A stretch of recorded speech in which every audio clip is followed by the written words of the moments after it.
We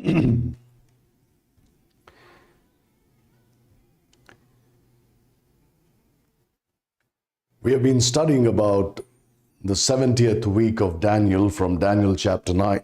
And then we took a break from that to, not really a break, but then it looks like we digressed from that subject and started talking about America, started talking about Donald Trump and the last days. Now, there is a reason why I have done that.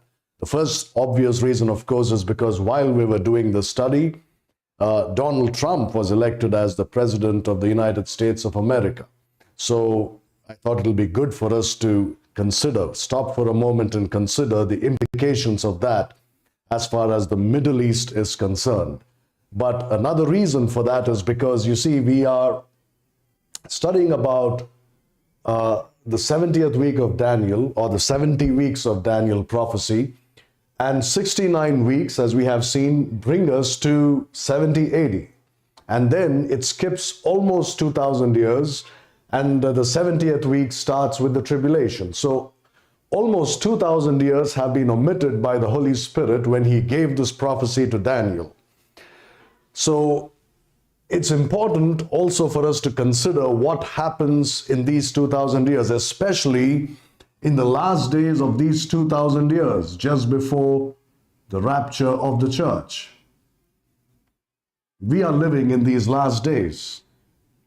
And the next great event in God's calendar, as far as the church is concerned, is the rapture of the church. And as far as Israel is concerned, it's the coming of the Antichrist and the tribulation.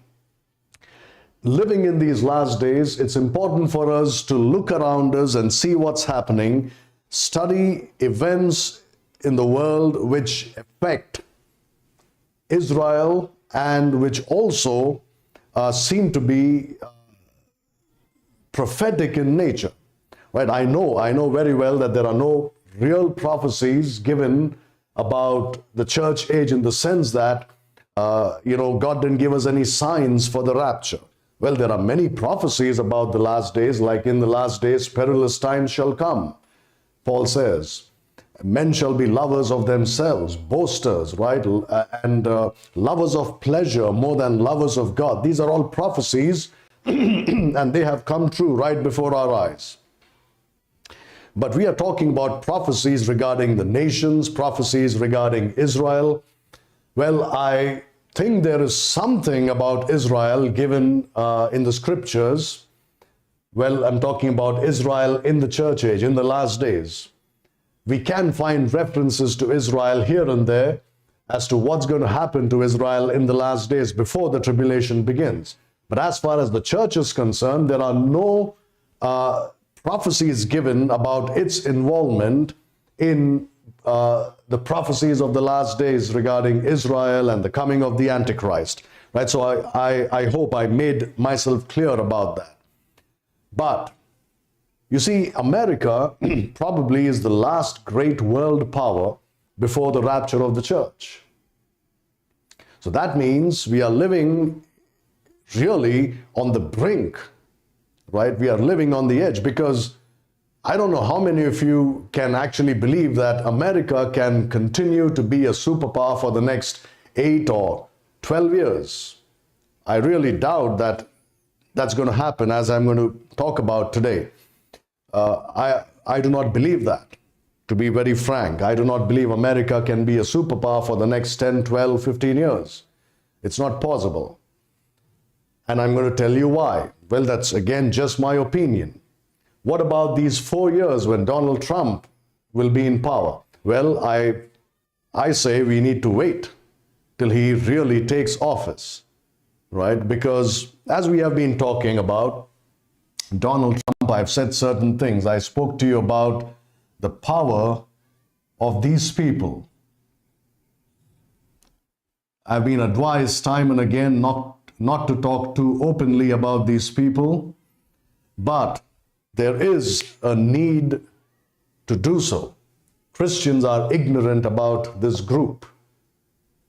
They are really the henchmen of the devil. And then only they are the military order of the Roman Catholic Church. So Christians should know them, because behind this group is the devil himself. And the Bible says that we wrestle not against flesh and blood, but against principalities and powers. These principalities and powers rule over nations, and they rule over nations through these people.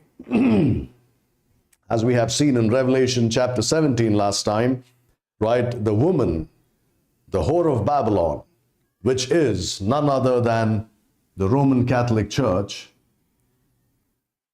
rules over the nations and the kings and the people of this world. It does, whether you see it or not, whether you understand it or not. Right? And I can give you examples of how Rome does it, right? How Rome rules all the nations of the world. I can give you examples, specific individual examples. But this is not the place to do so, because,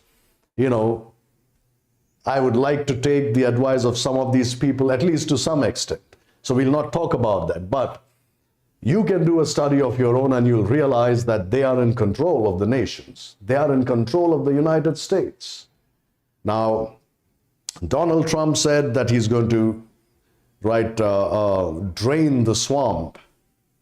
Right? He's going to destroy the deep state and things like that. If he really intends to do that, he's going up against a power that is proven time and again to destroy the greatest kings and emperors and nations.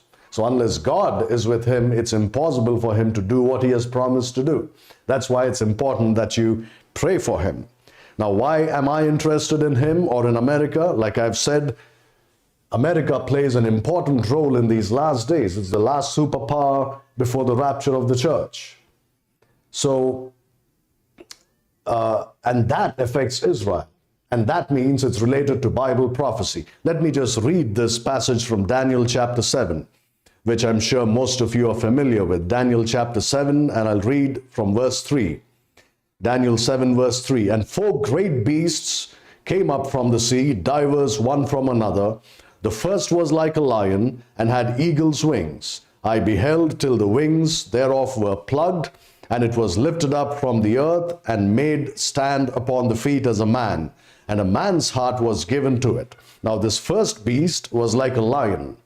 Historically, that would be a reference, in all probability, to Medo-Persia, to the Medes and the Persians. Well, you can argue and say that it is a reference to Babylon, right? Since especially in Daniel chapter 2, you have the dream of Nebuchadnezzar, in which he saw a great colossus made of various metals, and the head of gold was Babylon. But it says in chapter 7 verse 1, in the first year of Belshazzar, king of Babylon, Daniel had a dream and visions of his head upon his bed. So this is the first year of Belshazzar, the grandson of Nebuchadnezzar. And by this time, the power of Babylon had already diminished. It had almost gone.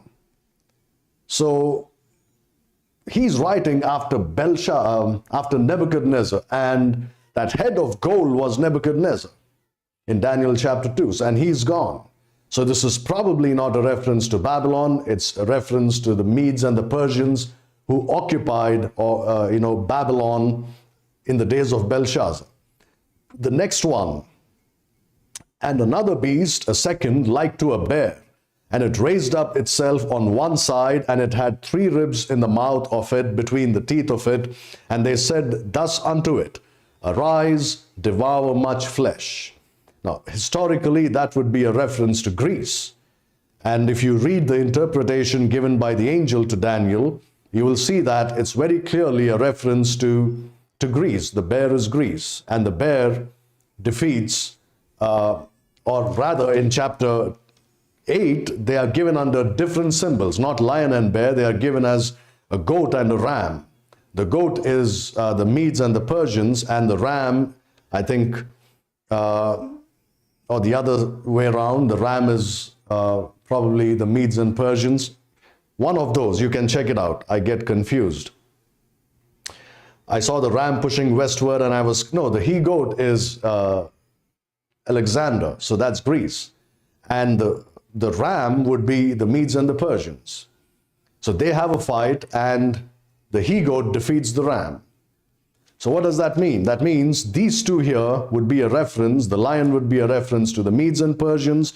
The bear would be a reference to Greece. Then in verse 6, after this I beheld, and lo, another like a leopard, which had upon the back of it 4 wings of a fowl. The beast had also 4 heads, and dominion was given to it. It says a fowl here, but it doesn't tell us which one, right? And it's understood to be an eagle. And that immediately reminds you of the United States of America. But again, it says fowl, not an eagle. And if you have dug up a little bit of the founding of the United States of America, its various symbols, the seal, the Great Seal, and all these things, you would see that the eagle, before it was chosen, was supposed to be a phoenix, right? The bird which is burned down to ashes and then comes back to life. But then it sounded too occult, so they changed it to an eagle.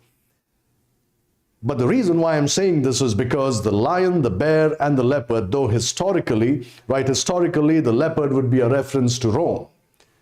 But, okay, let me write it down. The lion would be the Persians, and the bear would be Greece, and the leopard would be Rome historically. I have touched on this in various Bible studies. Well, we can't say, for sure this is the order, but we can argue about it. But this is basically how most Bible teachers look at it, right? So there is a double reference, double application to this. We have already seen that. And the Persians would be, the lion would be England, or Great Britain, or UK, whatever you call it. The bear would be Russia, and the leopard would be the USA. So the United States, at least in picture, is found in Bible prophecy. And that's the last one before the 4th beast comes up. In verse 7, and after this I saw in the night visions, and behold, a 4th beast, dreadful and terrible and strong exceedingly. And he goes on to describe the Antichrist. So after the leopard comes the 4th beast, which cannot be described really, right? Of course, in Revelation chapter 13, John describes it as a dragon. That's what he is. So the last one to rule or to be a superpower in the world would be the United States of America. So that's why it's important we understand America. And another thing is, most Christians are not interested, right, in what's happening there. They think it's all internal politics, it's all about America. No, it's not. They are interested in America, and there will be a solid reason for that. If they are interested in it, then we should be interested in it. Because it's not about conspiracy theories. You see, that's stupidity. To think, it's all, they just relegate all these things to a conspiracy theory. It's not a theory. These are facts, right? These are facts recorded in history. These are facts that you can verify even today. So this is not really a conspiracy theory. So we must be aware as to what's happening in this country, because that's going to affect the whole world, and most importantly, it's going to affect the nation of Israel. Now, last time we spoke about how these people were responsible for the assassination of Abraham Lincoln. Abraham Lincoln. Abraham Lincoln, right, the President of the United States, was taken out. We have seen why. He was totally anti-Jesuit. That's why. And of course, he had plans to put in place some policies which went against them. You see, as I've said last time, their sole purpose is to bring the whole world under the feet of the Pope, whoever that Pope may be, because they wanted to continue like that till the final Pope comes. They think the final Pope is the one who's going to rule the world, right? As most Bible teachers believe, the final Pope will be the Antichrist. Well, I'm not very sure about that, but one thing I know is that at least in the first 3.5 years of the tribulation, the Roman Catholic Church will have a very prominent role to play, and the world indeed will bow down before the Pope. So they are trying to bring that into effect right now, so that whenever their last Pope comes, everything will be in place. So anyone who goes against that objective that they have is eliminated, is taken out of the way, but one way or the other. By hook or by crook, they are taken out of the way. So that's why this man was taken out of the way. And the reason why we are looking at him and then John F. Kennedy is because this affects, right? This throws light on what's happening today and what's happening with Donald Trump. What's happening with Donald Trump. That's why it's important for us to look at what happened with these men, especially with John F. Kennedy, JFK. So the question is, why was this man assassinated? You know that he was a Roman Catholic. You all know that.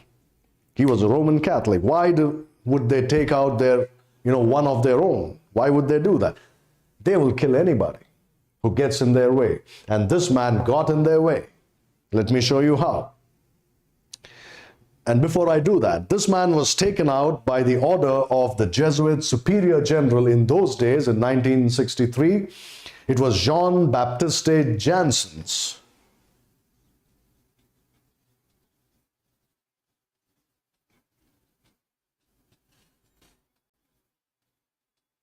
He was the Jesuit general.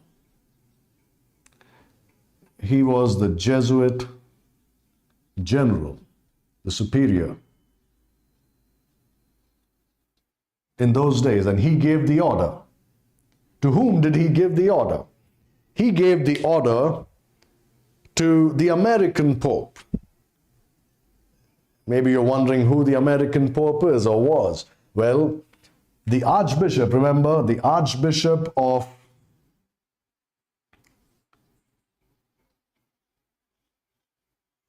New York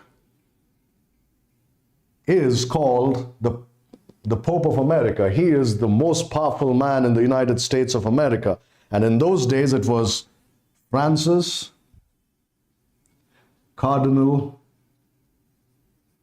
Spellman.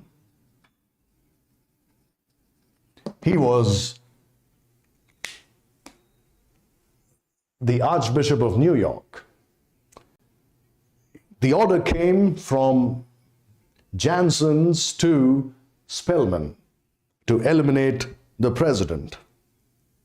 Now, I really don't know how much trouble I'll get into for talking about these things online, but I think these things have to be said, because only then can we understand how these people might work against the present government to suppress all those wonderful policies. So Spellman was the Archbishop of New York. He was known as, or every Archbishop of New York is known as, the American military vicar. The American military vicar, right? He is in place of the Pope. He is the army of the Pope. And he used his most obedient soldiers, who were Knights of Malta, certain Knights of Malta, then certain Knights of Columbus, and he used some 33rd degree Shriner Freemasons,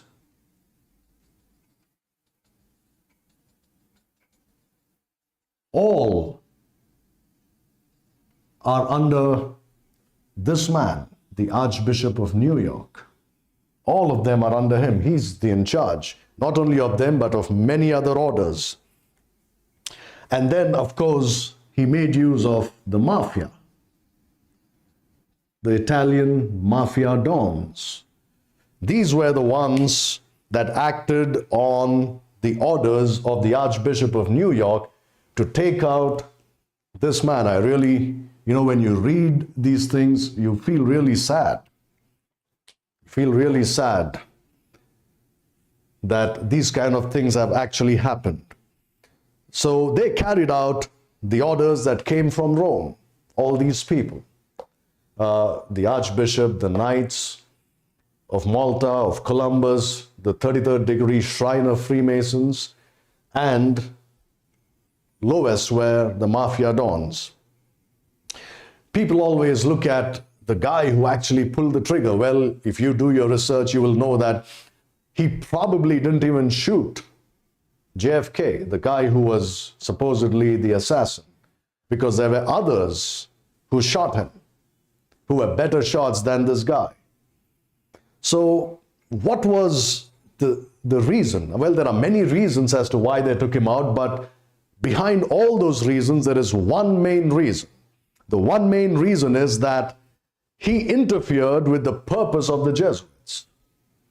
That's the underlying reason behind his assassination. He was going against them, and they will never, ever tolerate it. Whether it's one of their own, or whether it's an infidel, or whoever it is. The cursed Protestants, the cursed Muslims, the cursed Hindus, the cursed Buddhists, right? They curse everybody, these Roman Catholics. We are all cursed in their eyes. So anybody who goes against them have to be taken out. So he was interfering with their purpose, and that purpose, of course, was to maintain worldwide temporal political power. You see, this church has two sides to it, right? There is the obvious religious side to it, with all their pomp and with all their splendor that they love to show off, right? But that's only for people to see and to stand in awe of its glory, its power. But behind all that, there is a greater purpose for the existence of this church, and that is to rule the nations. Political power. This is basically a political organization. The Vatican is a nation. It's a nation city. It has its ambassadors, it has its banks. Everything is in place. It's a nation. It's not really a church. Well, they call themselves a church, but that's not the primary purpose. The primary purpose is to control the world. So JFK was interfering with that. And that's why they took him out. But now, what were the specific reasons? What did he do to interfere with their purpose? Again, the reason why I'm going into this is because it throws light on the present situation, and it can help you to understand what they might do in the coming days and months and years. Because that's exactly how they have always operated. All right, so what did JFK do? Well, the first thing he tried to do was he tried to end the Cold War. He tried to end the Cold War. Remember the Cold War? I used to hear a lot about the Cold War growing up. That's supposed Cold War between Russia and America.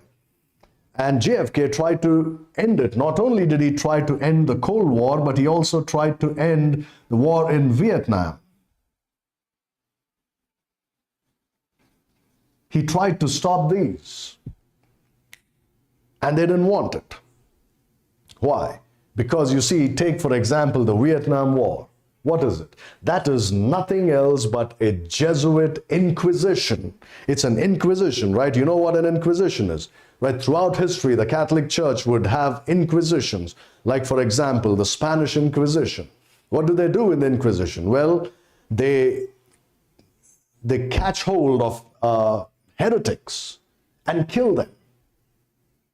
Anyone who doesn't submit to their power and authority is a heretic. He must be put to death. They have established inquisitions in various Roman Catholic nations in the Middle Ages. But later, when they, after the Reformation, when they did not wield so much of power over the nations, they did it in other ways. How? By instigating wars. Their inquisition against the Jews, the heretical Jews, their inquisition sometimes goes, takes different forms, not just war. They have their medical inquisition. What is that? They kill people through big pharma. Again, it all sounds like conspiracy theories. You'd say, oh, you're not sounding like a pastor anymore, you're sounding like Alex Jones. No, these things help us, as I've said, to understand the present situation. And these are not conspiracies. These are facts, whether you like it or not. So, later on, after Kennedy, they killed 60,000 Vietnamese there. That was their inquisition, to put to death the heretical Buddhists in Vietnam. And Kennedy was trying to stop that, and they will not tolerate it.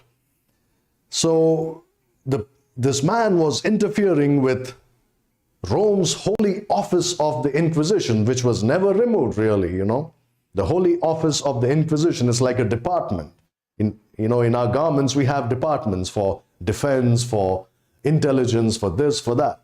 So one of their departments was the holy office for Inquisition, of the Inquisition. And he went against it. He tried to stop this Inquisition. They wouldn't tolerate it. So they took him out. If he had stopped them, right, not only would all those people not die, but thousands of Protestant American soldiers would not have died in Vietnam. So many others wouldn't have died there. So he would have stopped the deaths of so many people. And of course, he would have interfered. Again, I might get into trouble saying this, but he interfered in the Pope's, I don't know how to say it in a way that would not put me in trouble, but the drug trade, the Pope's drug trade, yeah, he is behind it. They are behind it, especially in America, through the CIA. And what would happen was, if Kennedy had stopped all this, and if he had controlled the drug trade or eliminated it completely, America would have been very different today. The patriotism and the liberty that you have in America would have been at a very different level. It's not the same, right, today? You all know that. It's not like what it used to be before, except in a few circles.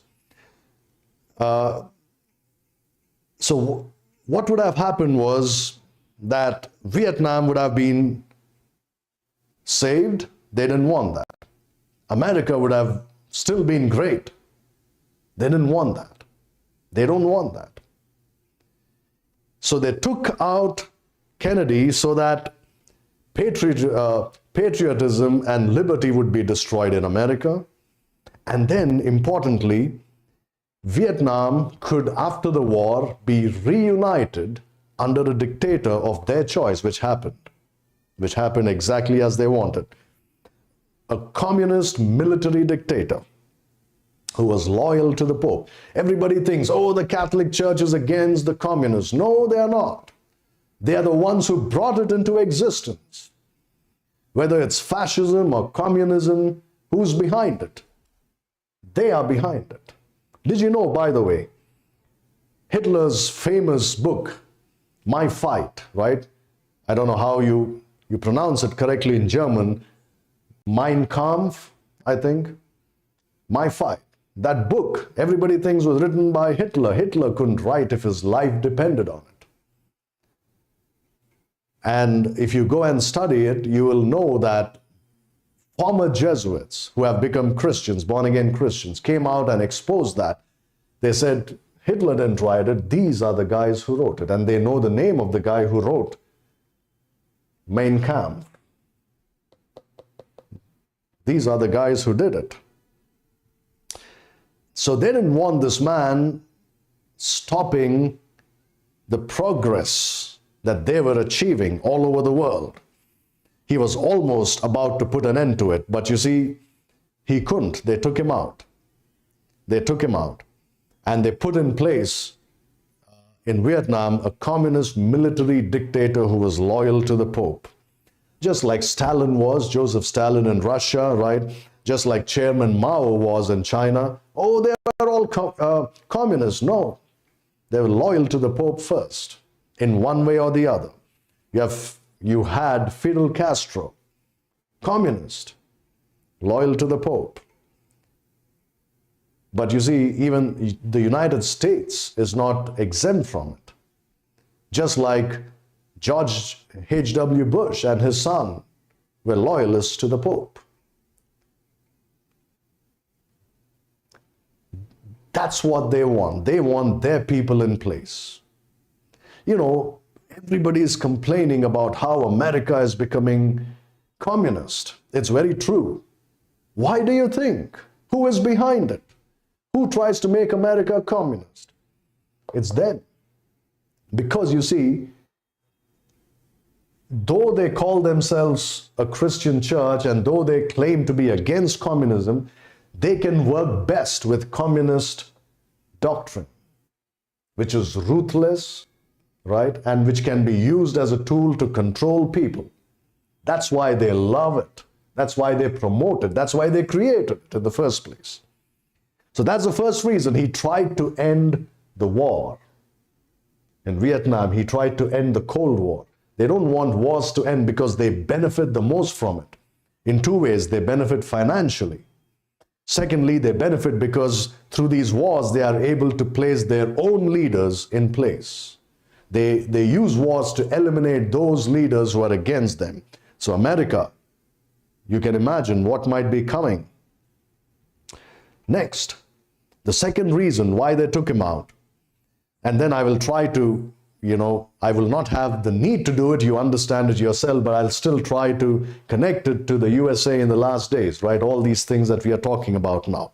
And then connect that to the last days. So that's the first reason. The second one is JFK tried to, or attempted to break into 1,000 pieces this organization. He said it with his mouth. He wanted to destroy it. What is this? I don't know if you can see it on the board or not. I hope you can. What is this? This is the intelligence arm of the Roman Catholic Church. That's what it is. I'm sorry to say it. Maybe for some of you, like, this is a great thing, right? Especially for Americans. Maybe you think they are heroes and things like that. Well, maybe the agents who work on the lowest level, probably they are all sincere men and women trying to serve their country. All that is fine. But as an organization, it is controlled by these people. And they steer the course of this organization. And it is really an intelligence arm of the Roman Catholic Church. And he wanted to destroy it and break it into 1,000 pieces. You see, his intentions were good, just like Donald Trump, right? Now, the thing is, let me explain to you how this organization, the CIA, is the intelligence arm of the Jesuits. In 1963, when Kennedy was the president of America, how did the Jesuits get control of this? I'm sure that you've all heard about, or at least heard rumors about Operation Paperclip and things like that. What did they do? After Second World War ended, they brought the geniuses, the ruthless intellects from Germany into America. They recruited them to work for America. It's an open secret. Everybody knows that. The government may deny it and they may act like, oh, this is all conspiracy theory, nothing really happened, but that's the truth. There is enough evidence for that. A good example is Oppenheimer. Look at that name, he was German. And they kept him in place and recruited other Germans from Germany to help America build the atom bomb. Because those Germans, if you read history, especially during the Second World War, during those days, they were crazy. Man, they were really something else, geniuses. And they could do a lot of things which other nations could not do. So America recruited them. And they were all mostly in this organization. They were controlling this organization. They were Hitler's old warriors who turned into cold warriors during those days. So, who controlled?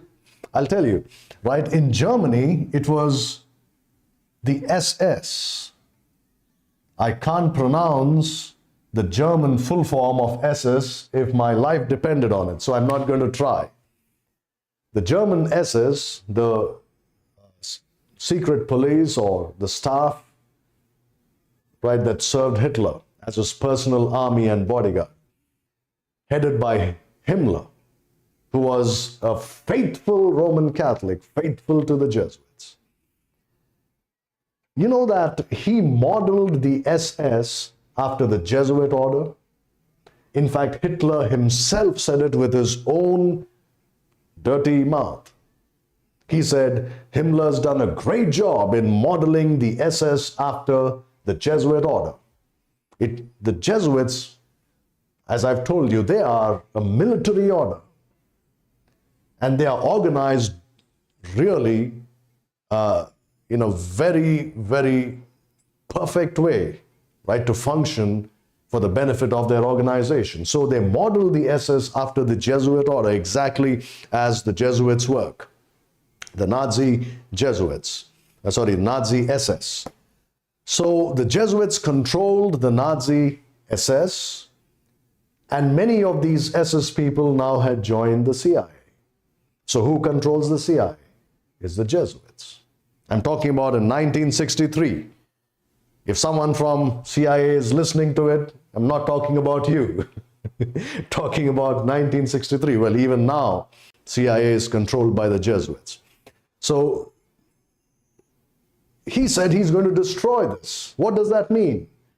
Indirectly, it's a threat to the Jesuits, because it's their intelligence arm. They had infiltrated it with their own personnel from the SS, from Germany. And they were using the CIA to control the direction in which America was moving forward. And Kennedy tried to destroy that. And they took him out. So these were acts of defiance on his part. And they will never tolerate it. They will never tolerate it. So they would label him a usurper and a tyrant. They would label him a usurper and a tyrant, and in their books, a usurper and a tyrant should be killed. It's there in their books. Go and read it. That's according to the Vatican's canon law, by the way.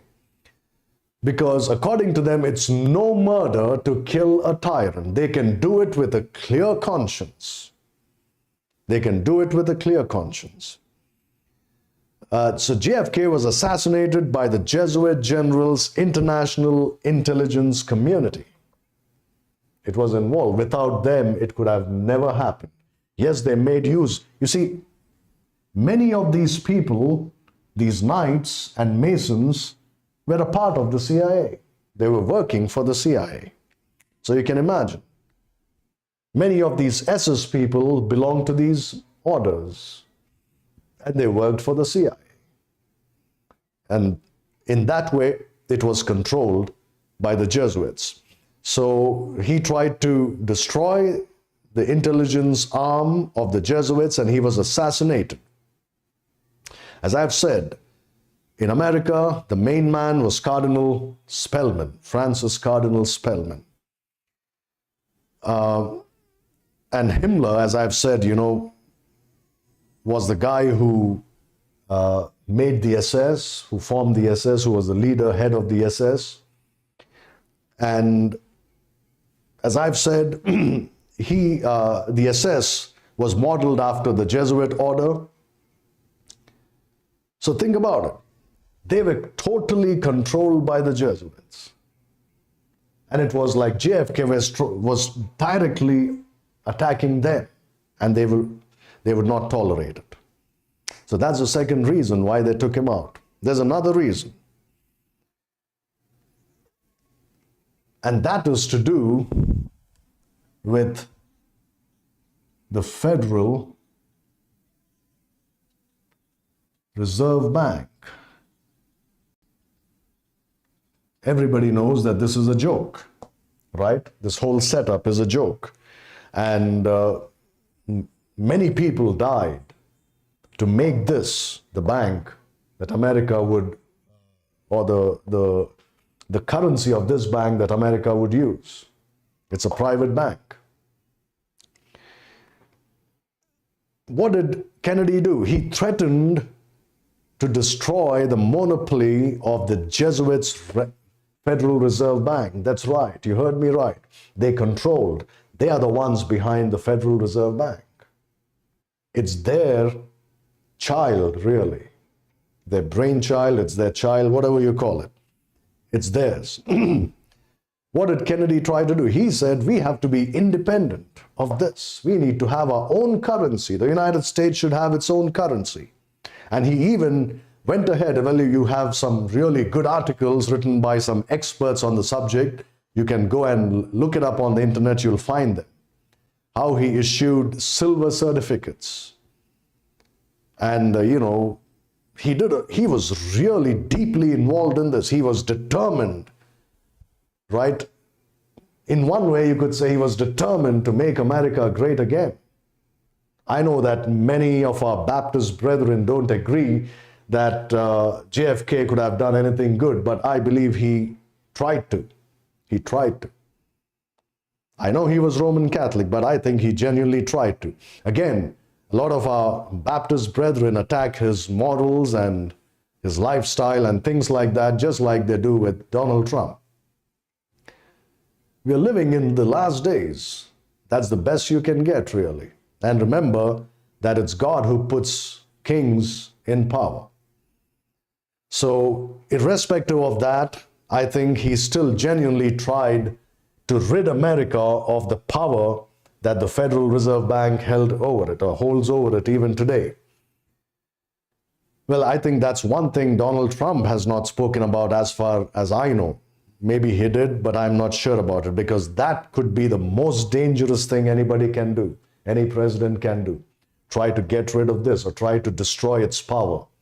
Try to have their own currency. Well, in one way, you can say that Trump's administration also is doing that, not directly, but right, they have this Department of Efficiency, with Vivek Ramaswamy and Elon Musk trying to pay off the nation's debt, trying to reduce their expenditure by $2 trillion, if I'm not mistaken, and all that.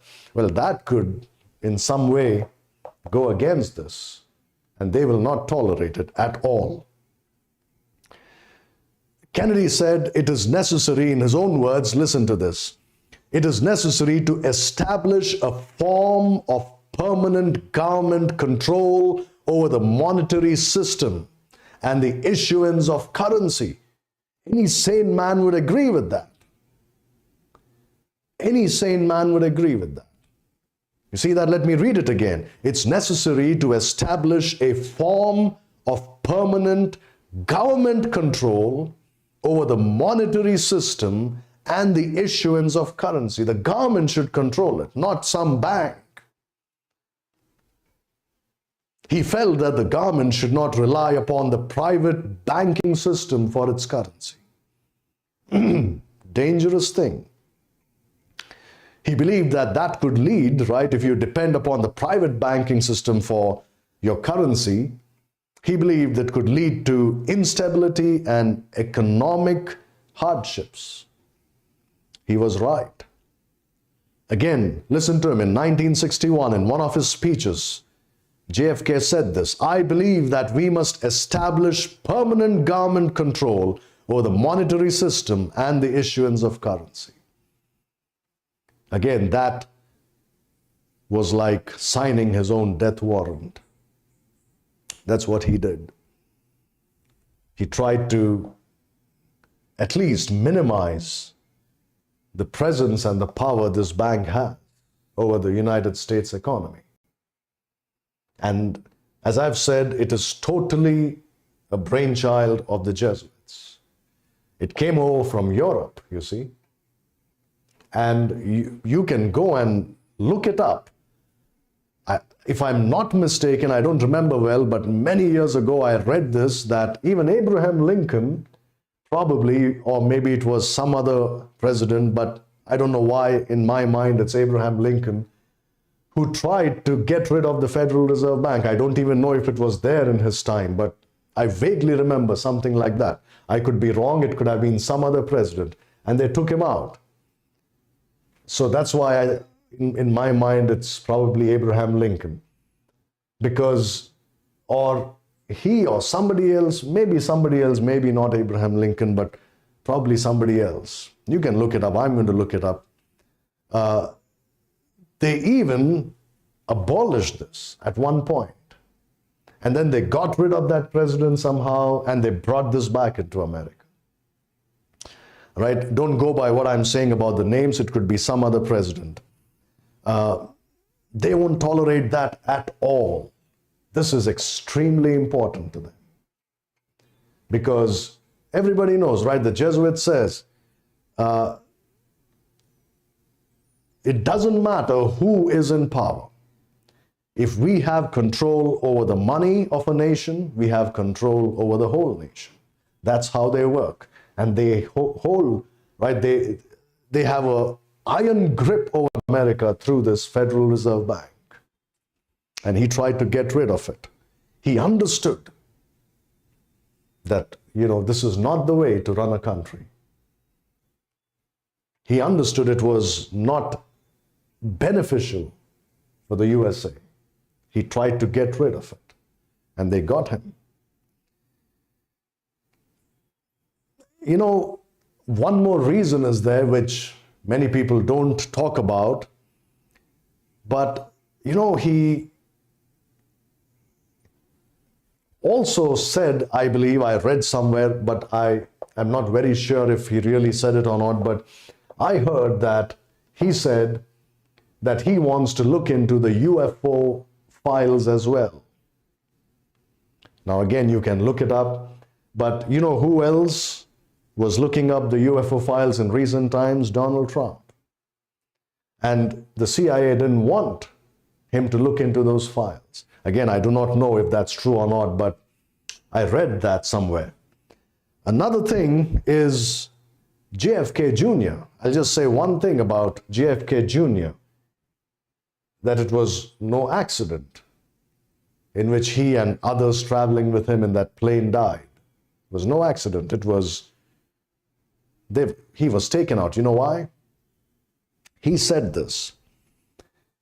He said two things. He said if elected president, he would abolish the Federal Reserve Bank. He said it. JFK Jr., just like his father said. The second thing he said was that he's going to launch an all-out investigation into the murder of his father. He wanted to know who his father's real killer was, according to him, according to his own words. He wanted to know his father's real killer. He said this, I want to know who killed my father. I want there to be absolutely no doubt. You see that? They didn't want that. They didn't want that. You know, till today, if you see documentaries that come on television or on YouTube about JFK, they always end with this note. What was the name of the guy who assassinated him? It slips from my mind. Oswald, I think. Some Oswald. So they say, oh, you know, he was, like they said about this guy who tried to assassinate Trump. He shot him right on the ear. They dug up and said, oh, they tried to paint him like a crazy guy, a loner, right? Someone with mental problems. Do you know that these people make them like that? So that they can control them. They make them weak, mentally weak, so that they can control them totally, so that they'll be like robots in their hands, doing whatever they command them to do. They are, of course, controlled by these. Same thing with Oswald. They always say, oh, he was crazy, he was weak mentally, we don't know why he did it. Nobody knows why he was taken out, or they come up with some lame reasons as to why JFK was taken out. Nobody talks about this. Are you telling me that the CIA, the FBI in America could not solve the mystery of the assassination of JFK after more than, I don't know how many years, 63 till now? 60 years. You couldn't do that? You could go into Pakistan, Afghanistan and get Osama bin Laden. You can do all those things, but you couldn't find out why your president was assassinated. That's a lie. That's a cover-up. That's deception. They are the ones who did it. That's why it never comes out. Recently, I was looking at an interview by this guy, Rogan, right? Is it Joe Rogan, I think he's called? And he was interviewing Donald Trump. And he asked him specifically this question. He asked him, did you look at the files of JFK when you were in office, when you were in power? And for the first time in any interview, I saw Donald Trump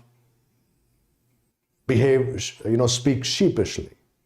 I've never seen. He's always upfront, he's direct, he speaks to the face, he doesn't care what anybody thinks, right?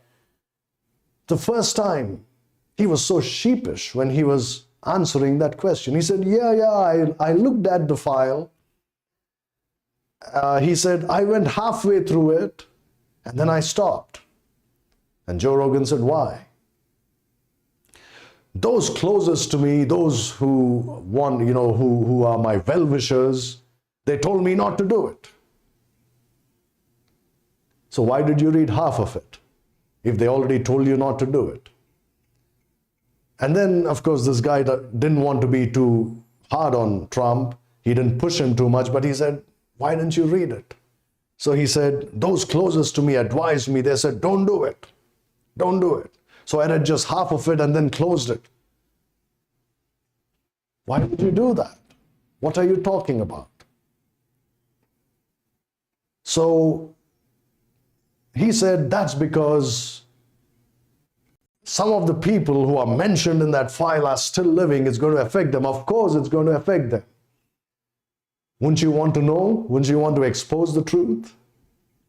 It's very strange, very, very strange. I was really taken aback when I heard that. I thought he would finish it and come out and say, this is what really happened. Well, anyway, so these are the reasons why they took him out. And they took out JFK Jr. for almost the same reasons. And it's a very, very sad thing in the history of America. And it tells you one thing. It tells you that the people in power are these. Whether you call them the deep state or the elite, right? Or whatever name you give them, behind them all, controlling them all, are these masters of deception, bloodthirsty, power-hungry group of people. I don't have much time, but the Lord willing, in the next Bible study, I want to talk about a few things, again, related to America and Trump. Now, I told you we'll talk about how this affects the present time, so I'll just briefly talk about that and then keep the rest for the next Bible study. You see, if Trump tries to do what he promised to do, well, he will be in this list because they also did something similar to that or tried to do something similar to that. When he said he's going against the deep state, maybe Trump doesn't know, but he's going against the Jesuits. Now, it's difficult to believe that he doesn't know anything at all about it. Well, there is a possibility, but it's difficult for me to believe that. He was trained, or he studied in, I think, Fordham University. It's a totally Jesuit-controlled university. At least for 2 years he studied there. Then I think he went to the University of Pennsylvania. He sent his son to Georgetown University. Totally, as we have seen in the previous Bible study, controlled by the Jesuits. And then he attends the A.L. Smith dinners, right? In his own words, from my childhood, my father used to bring me to these dinners and I absolutely enjoy them. And he was so pally with Archbishop Cardinal Dolan, right? The Archbishop of New York, who is the present, not the present, I think. Oh yeah, he's the present Archbishop of New York. Very pally. So it's difficult for me to think that he doesn't know anything about these things at all. Well, maybe he's just being wise. He knows that if he goes openly against them, they'll take him out. They've already tried it more than once, and once almost succeeded. So maybe he's playing it safe. I don't know. But he said that, he closed that file on Kennedy. He didn't read it further. How can you do that? Or maybe he did and he's just lying. I don't know. But you see, he's claiming to do something which got these men killed. So he's saying, he's going to get rid of the deep state. That means he's going to get rid of the Jesuits. They won't keep quiet. And then he's saying he's going to make America great again. That's going against the purpose of the Jesuits. The Jesuits do not want America or any nation to be great. They just want every nation to be under their control, to be their puppets. That's all. Anybody tries to go beyond that will be taken out. That's why you see all the previous presidents of the United States, in our lifetime, what did they do? Well, a lot of our Christian American brethren sing praises of some of these older presidents, saying, oh, he was such a great man. He was a Christian, he was a Baptist, he was this and that. Look at their works. What did they do? They just furthered the goals of the Jesuits in America. They gave them more power in America. That's all they did. Knowing full well that They are the ones controlling them. All of those guys. But this man, Trump, is saying he's going against the deep state. That means he's going against them. It's a dangerous thing. He's saying he's going to make America great again. He's saying he's going to make America healthy again. That's going against the medical inquisition of the Jesuits. Right? Think about it. Americans are some of the most unhealthy people, believe it or not. Why? Because of the success of the medical inquisition in America. Well, I don't have the time to go into the details, nor would I want to do so even if I had the time, because again, it'll sound too much like conspiracy theories. So I don't want to go too much into that. But he's saying he'll do that. He's saying that, economically, he's going to make America great again. They hate patriotism. They hate nationalism. So they demonize those things. They try their best to portray patriotism and nationalism as fascism, as they've been doing, right? All these anti-Trump protests, calling Trump a Nazi, calling him a fascist, because he's patriotic, a true nationalist. And all who follow him are called Nazis and fascists. You see how they call evil good and good evil, right? Like the Bible says. It's a very dangerous position to be in. Like I'm saying, again, I'm not an American. I didn't vote in America. I have no clue, but I cannot fully, like most American brethren do, say, oh, that's it, he's the man. I cannot. I have to see it with my eyes. I'm sorry, I don't have that faith. I have to wait and see what happens, right? Like I've said, if they remove him from the picture, he was a good man. If he succeeds in doing what he said, he is a good man. If he does everything he said he'll do. But if he stays in power and doesn't do what he said he'll do, then he's certainly controlled by them. Until I see it, I won't believe it. So I'm not going to join the group of our Bible-believing brethren, even though in every other doctrine we agree. I cannot agree with them on this. I have to wait and see. And all that is going to affect Israel. It's going to affect Israel. Talking about Israel, he said that he'll put an end to wars, just like Kennedy said he's going to end the Vietnam War and the Cold War. If he's going to do that really, if he even tries it, they're not going to keep quiet. Right? Already, the problem is being here in India, we really don't know what is real news and what is fake news, right? The famous fake news. We don't know because we keep hearing a lot of things like all the things that they're doing against Trump right now. They're trying to see that, the election is overthrown and it'll turn out that he actually lost and the other party won. They're trying to do that is what we hear in this country. We hear that, they're trying their best to destroy him in various other ways so that he doesn't come to power at all, in the sense that he doesn't take office at all in 2025. I don't know how far that is true, but if that's true, that's a good sign. But again, you must pray a lot for him. And I also hear this, that they are trying to get rid of him before he takes office.